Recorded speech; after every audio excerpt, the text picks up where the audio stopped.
بسم اللہ الرحمن الرحیم الحمد للہ والصلاة والسلام علی سیدنا رسول اللہ صلی اللہ علیہ وسلم۔ ناظرین کرام، السلام علیکم ورحمۃ اللہ وبرکاتہ۔ استقبال ہے آپ کا ہمارے بدھوار سیشن، جس میں ہم آپ کے سامنے قرآنی اور نبوی دعائیں پیش کرتے ہیں۔ آج کے اس سیشن میں ہم آپ کے سامنے ایک نبوی دعا پیش کریں گے، جو دعا آپ صلی اللہ علیہ وسلم نے حضرت علی رضی اللہ عنہ کو سکھائی تھی۔ آپ نے فرمایا کہ الا اعلمک کلمات اذا وقعت فی ورطۃ قلتها۔ حضرت علی رضی اللہ عنہ سے آپ نے کہا کہ کیا میں تمہیں چند کلمات نہ سکھاؤں، جب تم کسی مصیبت میں اور کسی ہلاکت میں پڑ جاؤ تو ان کو کہہ لیا کرو۔ تو آپ صلی اللہ علیہ وسلم نے ان کو یہ کلمات سکھائے تھے، اور شاید یہ ہر مسلمان کو یہ کلمات معلوم ہوں۔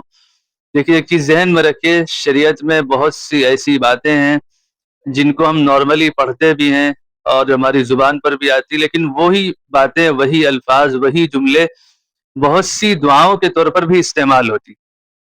جیسے آج ہم جو کلمات آپ کے سامنے ابھی پڑھیں گے، جو اس حدیث کی روشنی میں ہے، تو آپ کو اندازہ ہوگا کہ یہ تو ہم کو بھی آتا ہے، لیکن اس نیت سے بھی پڑھا جائے تب انشاءاللہ وہ فائدہ بھی حاصل ہوگا۔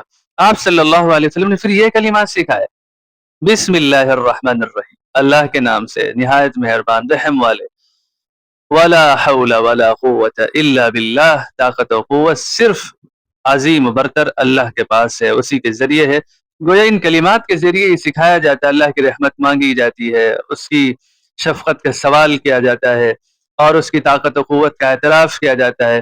گرچہ ہم اپنی بات نہیں کہتے، لیکن اس خدا کی ان کلمات کے ذریعے تعریف کر کے گویا کہ ہم اس سے مانگ رہے ہیں کہ ہم جس ہلاکت میں، جس مصیبت میں، جس آفت میں مبتلا ہو گئے ہیں، پڑ گئے ہیں، اللہ اس سے ہمیں اپنی رحمت سے، اپنی طاقت و قوت سے، اپنی شفقت و مہربانی سے نکال دے۔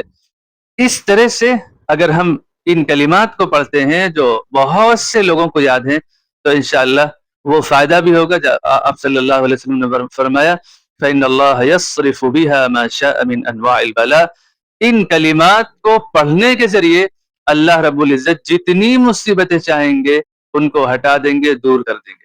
اس لیے عزیز دینی اور ایمانی بھائیوں، ان کلمات کو بسم اللہ الرحمن الرحیم ولا حول ولا قوت الا باللہ اس دعا کے طور پر بھی پڑھنے کا اہتمام کیا کریں، انشاءاللہ اس سے بڑا فائدہ ہوگا۔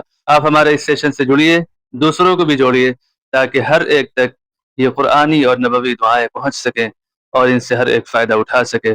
جزاکم اللہ خیرا، والسلام علیکم ورحمۃ اللہ وبرکاتہ۔